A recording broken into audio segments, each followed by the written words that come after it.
Good morning, everyone. Today we are on our chapter 10 closure.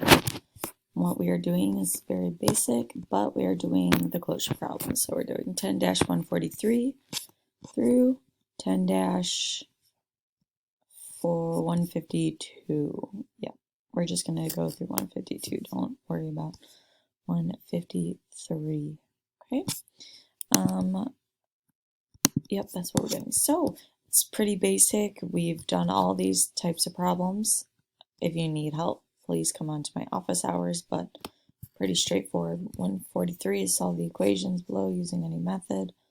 How many solutions does each problem have?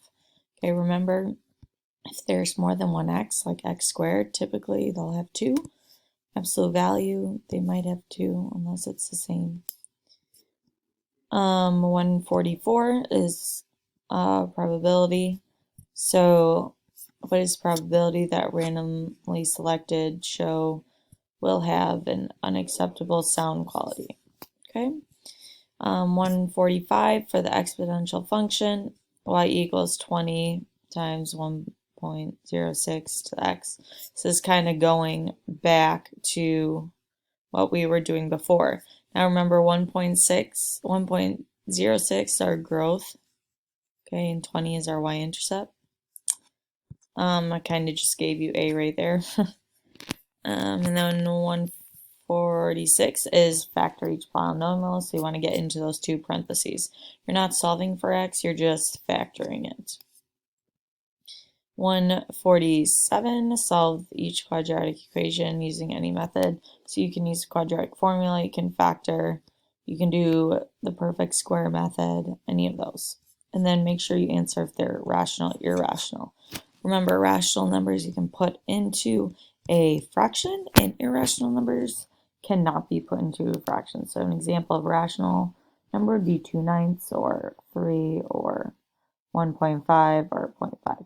Irrational numbers would be like square root of -2, square root of 5, or pi. 148 for an exponential function of the form f of x, a times b to the x. F of 3 is 24 and f of 4 is 48. Find the equations that are matching the data. Okay, so when they have x, f of x is 3, that means the answer is 24. So then you got to find out what a and b are of this equation if you know this information. That's going back to previous chapters. 149, use a graph to estimate the solutions, 2 to the x and x plus 3. 150, write and solve an equation. So it's a book, you're creating an equation. 151, for the quadratic, find the vertex. Are there no real solution? Find the imaginary roots. And then finally, write an inequality to represent. Okay. Pretty basic. One thing down here, they always have the answers. You can always check your answers. And if you do need help, go to these different lessons, okay? This is where those problems are from, okay? They'll help you a little bit.